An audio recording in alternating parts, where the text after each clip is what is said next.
retour sur le rempotage du yucca qui avait été fait le 25 avril. Alors, de nouvelles pousses sont apparues sur la plante mère. Je vais vous montrer ça tout de suite. J'en ai une ici, là, une ici, et je crois que c'est tout. Ah non, j'en ai une qui est en train d'apparaître ici. Et au niveau de la bouture que j'avais mis au pied de la plante mère, eh bien, elle est en train de me faire de nouvelles feuilles. Donc, vous voyez, ça marche très bien ce genre de bouturage. C'est très facile à faire. Et au niveau réussite, il n'y a pratiquement pas d'échec, à condition, bien sûr, d'avoir toujours le terreau humide pour la favorisation des racines. Voilà. Eh bien, écoutez, là, je vais vous laisser, puis je vous retrouve pour une prochaine vidéo. Salut tout le monde!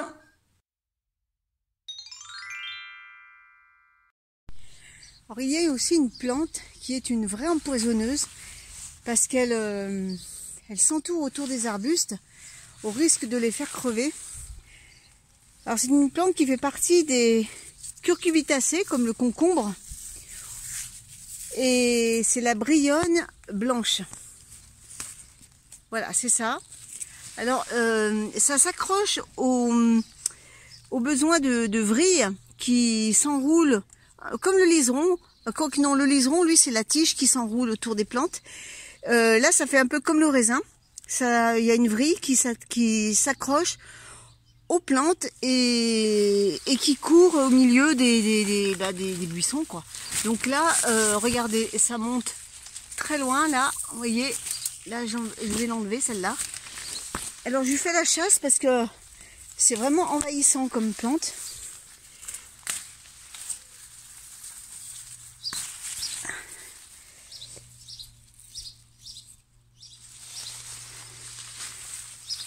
Vous voyez, voilà, c'en est une.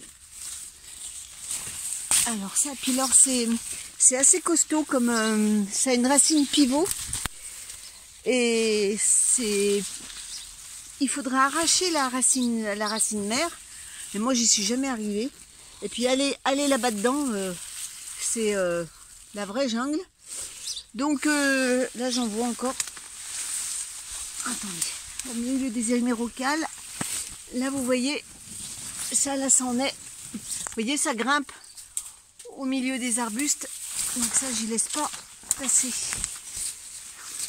Donc c'est la brionne blanche. Ça fait des petites fleurs jaune crème pâle.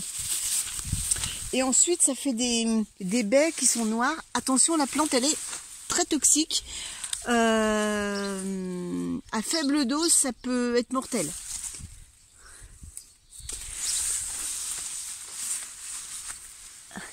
Alors toutes les années, on lui fait la chasse à cette plante. Encore une là. Vous voyez, je peux dire, c'est une vraie saloperie.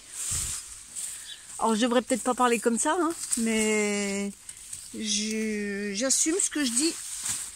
Parce que quand vous êtes dedans, elle revient chaque année. C'est une vraie plaie. Regardez. Vous voyez? Hop. Ça s'enroule autour. Ça s'agrippe.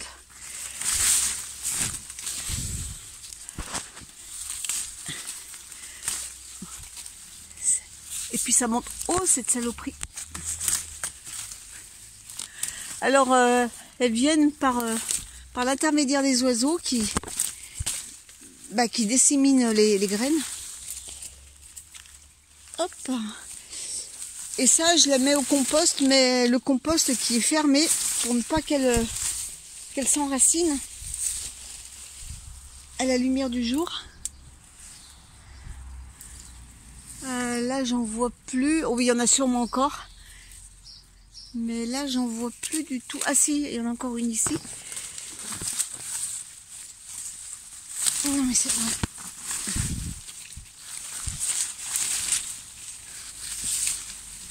Voilà, vous voyez. Alors là, elle va fleurir. Et je préfère l'enlever avant qu'elle fasse ses graines. Hop, voilà. Bon, ben, je crois que... Ah si, j'en ai encore une là. J'essaye d'enlever le maximum. Vous voyez là. Là, celle-là. Voilà.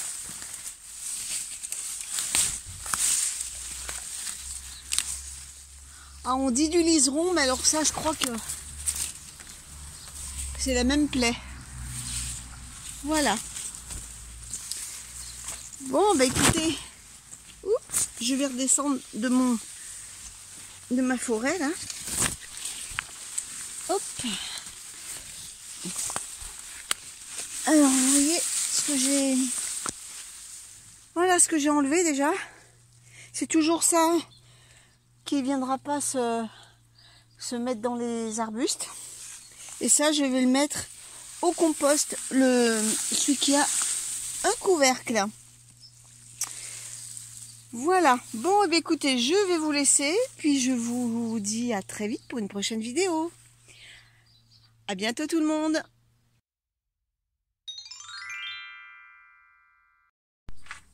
Bonjour tout le monde. Donc aujourd'hui, il fait beau. Contrairement à hier, on a eu de la pluie.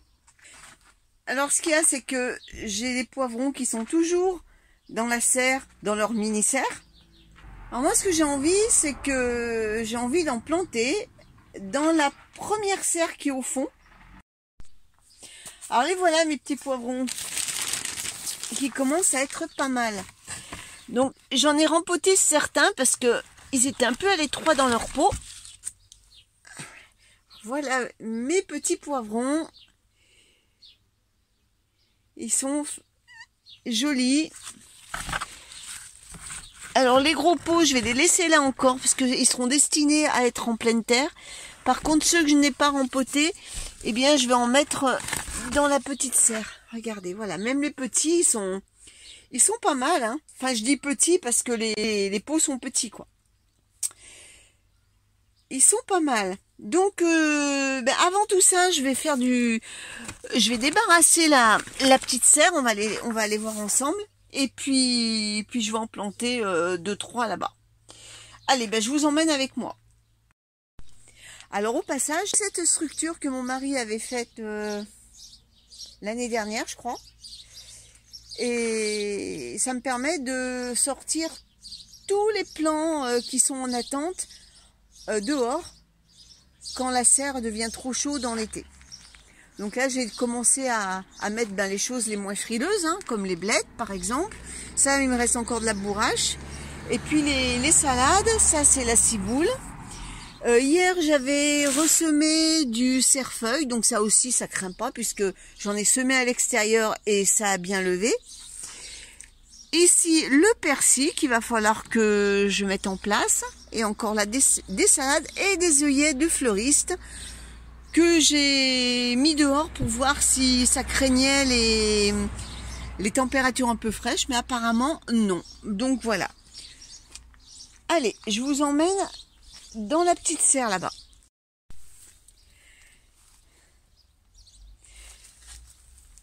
Alors, nous voici vers la petite serre. Donc j'ai mis ce grillage, ce filet, c'est pour éviter que les chats viennent squatter l'intérieur. Alors j'avais mis des bâches noires justement pour garder le maximum de chaleur quand il faisait froid, cet hiver.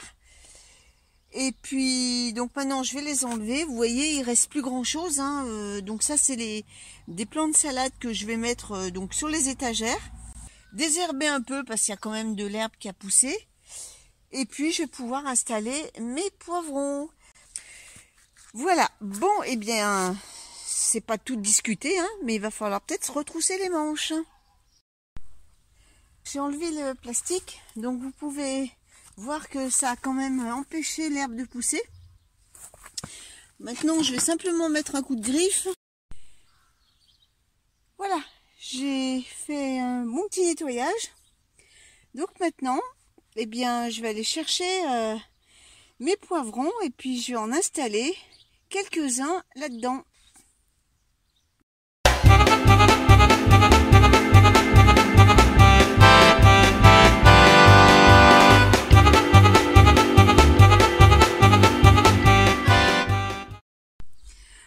Alors quand je plante des poivrons ou des tomates ou des aubergines, non j'en plante pas d'aubergines, de courgettes, voilà, tous les légumes qui demandent à manger, eh bien je mets toujours du fumier de cheval déshydraté. Alors vous voyez c'est ce genre de petits granulés là, c'est du fumier de cheval. Et j'en mets une poignée dans chaque trou, recouvert bien sûr d'un peu de terre, hein, faut pas mettre les racines au contact direct avec le fumier. Et ça va permettre de donner à manger à la plante.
Et bien voilà, ça m'a permis de mettre 4 poivrons dans ce petit espace. Donc maintenant je vais arroser et mettre les bouteilles pour faire ma réserve d'eau. Parce que bien sûr, comme c'est protégé, la pluie va pas venir dedans.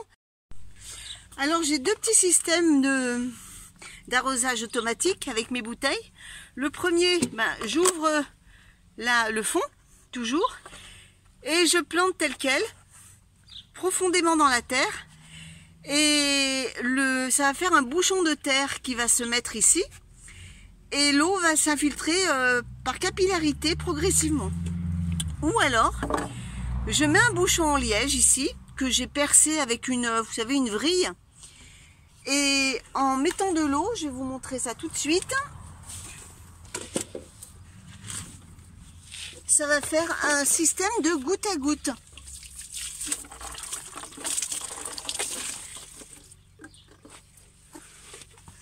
Alors j'ai mis de l'eau, vous voyez, et ça voilà, ça fait un goutte à goutte.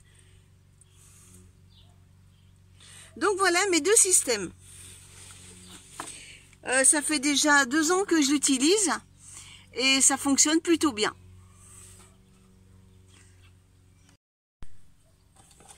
Donc pour l'installer, c'est tout bête. Je fais un trou au plus près de la plante, assez profond. Alors j'ai bien mouillé avant pour que ça soit plus simple.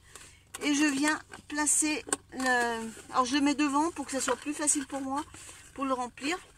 Et je tourne comme ça, de façon à faire un bouchon de terre qui vient se mettre au milieu, dans le goulot.